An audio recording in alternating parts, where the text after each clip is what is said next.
Caroleena, and this is going to be an exploration of breaks. And these are going to be the breaks that we come into from over the top. So these breaks can be done anywhere from our shoulders to our waist, to our hips, to our legs. We can even do them with our legs.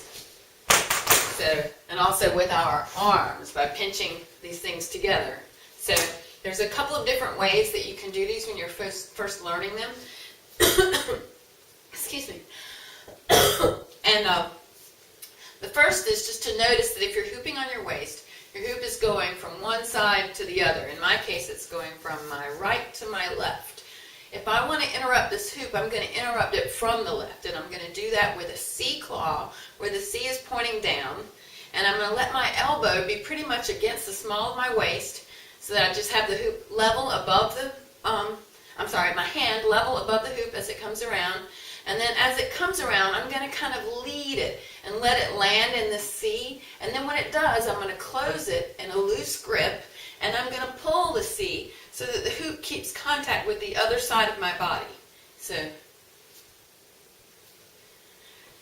if you do this and you notice that the other side of your hoop falls down, it might be because you're not strong enough yet to hold it. It might be, most likely is, that you haven't pulled it against you so that you can hold it on the other side of your body. Use your hip and your back to help you hold it up.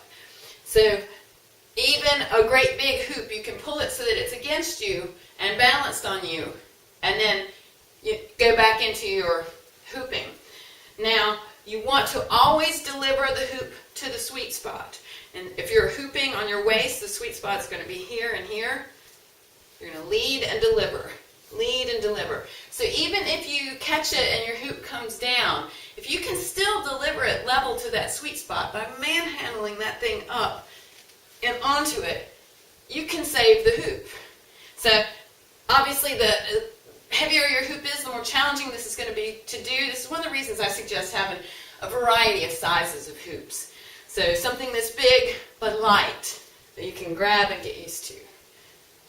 Grab and unfold.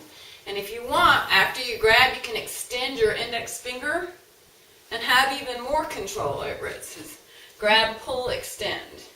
Grab, pull, extend.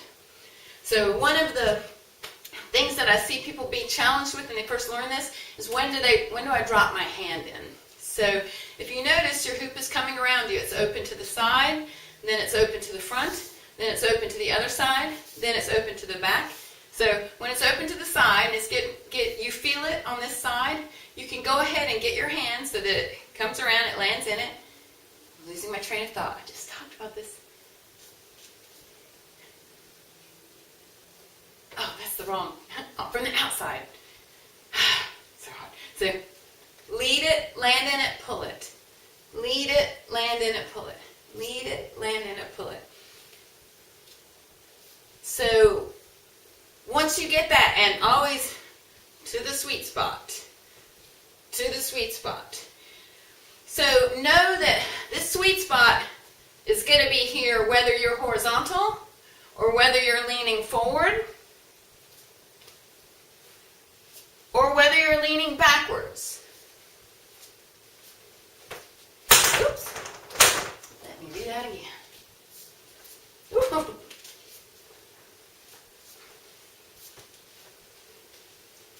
So once you know that, you know how to break in all of these different places, and it's just a matter of putting your breaks together.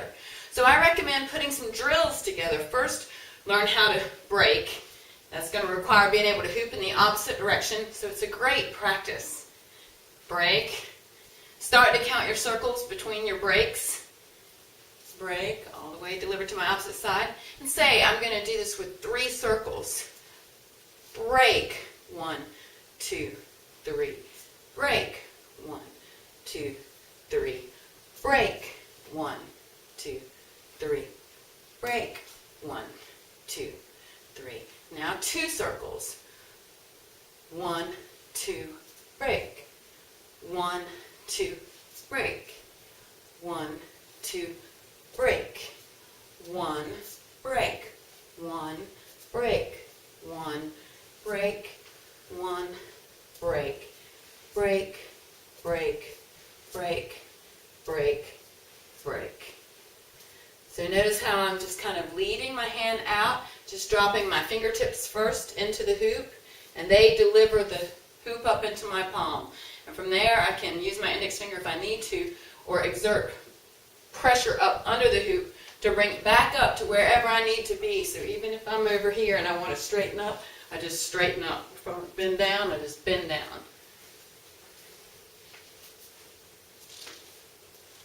So that's one way to do breaks above the hoop.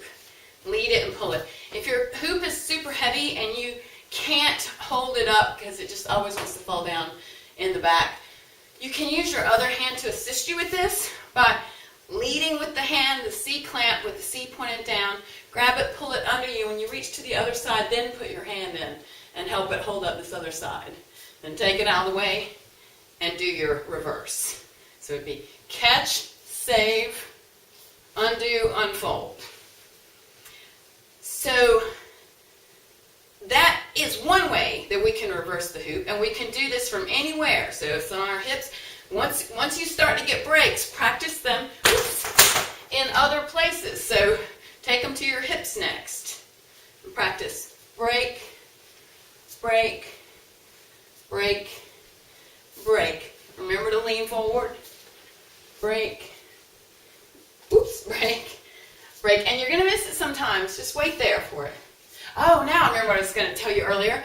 So the thing about being afraid that you're going to miss your window of opportunity, without dropping your chin, use your eyes and look down at your hoop, and then practice dropping into those places when the hoop is not in them beside you. Because then you can just drop into that place and wait for the hoop. So just practice dropping like you're dipping your fingertips in water on either side. And then I wait. Okay, so those are for breaks where the hand is coming out and away from the body. There's another kind of breaks, and these can go all the way down. I forgot to finish that up. So all the way down, remember to keep your chin up. Yes, your chin too, and your heart up as you lean down to do these kind of breaks. Oops. Deliver them all the way to the opposite side, which I didn't do. Deliver. Deliver. Deliver. And if you want to use a grip at first, use a grip. But then work up into catching it into this round part right here.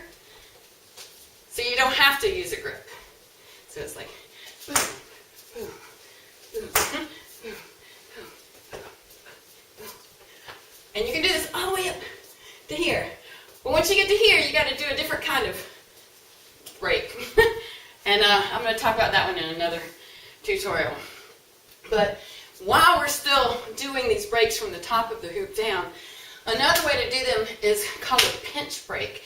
And that's where you pinch the hoop to between your body and on your whatever. It could be your hip.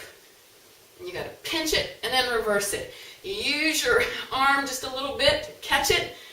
Go with it. You still got to do that spring. So you still got to go backward a little bit and then forward. Backward a little bit and then forward. Oops. And the higher you do this on your body, the higher you can do this with your arms. Back, oops, and forward. Yee. Back.